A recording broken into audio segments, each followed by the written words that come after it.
জ্ঞান পিপাসুর পক্ষ থেকে সবাইকে স্বাগতম। আশা করি সবাই ভালো আছেন। প্রসঙ্গ, তৃণমূল নেত্রী মমতা বন্দ্যোপাধ্যায় হেরে যাবার পেছনে বাংলাদেশের ইউনূস আমল কতটা দায়ী? ভারতের সিনিয়র সাংবাদিক প্রতিম রঞ্জন বোসের বরাত দিয়ে জানা গেল, পশ্চিমবঙ্গের বিজেপির ভূমিদেশ বিজয়ের পিছনে বাংলাদেশের অন্তর্বর্তীকালীন ইউনূস সরকারের প্রভাব পড়েছে অনেকাংশেই। চমকে উঠলেন যে কি বলছি? কান টানলে যেমন মাথা আসে, এই বিষয়টাও ঠিক তেমনি। 5ই আগস্ট 2024 পরবর্তী হিন্দুদের উপর ইউনূস সরকারের আমলের চরম অরাজকতা এবং অমানবিক অত্যাচার, নির্যাতন, এমনকি সারা দুনিয়ার মানুষ দেখেছে ওরা অনেকেই জীবন বাঁচানোর জন্য দেশ ছেড়ে পালিয়েছে। এমনকি দীপু দাসকে পুড়িয়ে পর্যন্ত মেরে ফেলেছে ইউনূসের আমলে। কি বিভৎস, বলতেও খুব কষ্ট হচ্ছে।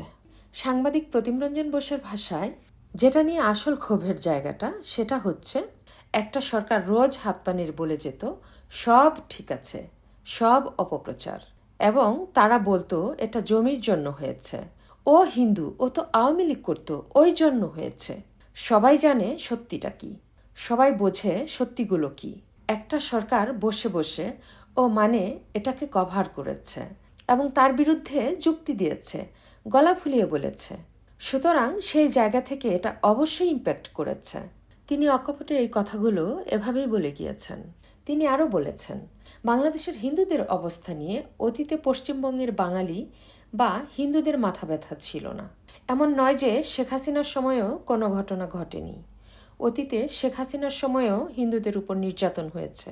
বিএনপির সময় আরও বেশি নির্যাতন অত্যাচার হয়েছিল, কিন্তু সেই বিষয় নিয়ে পশ্চিমবঙ্গে বড় কিছু ঘটেনি কখনো।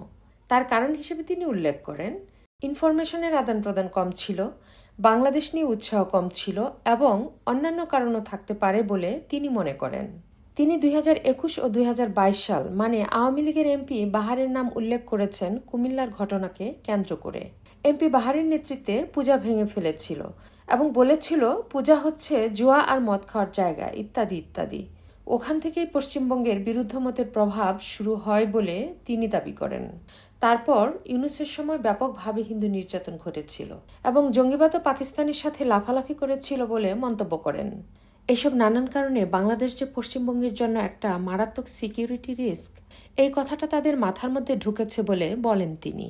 তবে তার সমস্ত আলোচনা থেকে এটুকু বোঝা গিয়েছে, শেখ হাসিনা প্রধানমন্ত্রী থাকাকালীন বাংলাদেশের জঙ্গিবাদকে দমন করার কারণে পশ্চিমবঙ্গ সহ ভারত জঙ্গিদের উৎপাত থেকে অনেকটাই বেঁচে ছিল।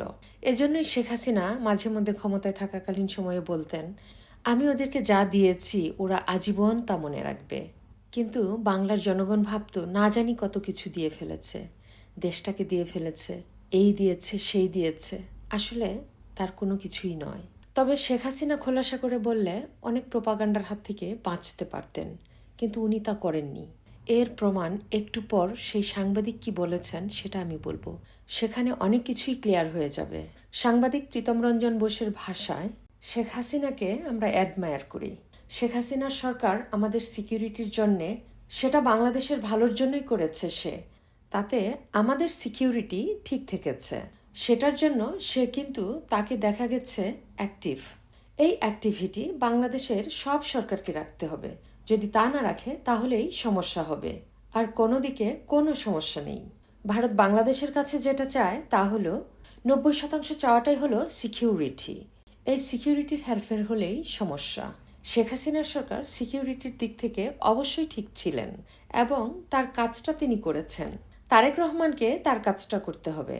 এবং ইউনূসের সাথে ভারতের সংঘাতের মূল কারণ ছিল ডক্টর ইউনূস সাহেব সিকিউরিটির কাজটা করতে পারেননি, বরং জঙ্গিবাদে ছেয়ে গিয়েছিল। ওনার কথাতে অনেক কিছুই স্পষ্ট হয়ে গেল। যাই হোক, আজ এ পর্যন্তই। ভালো থাকবেন।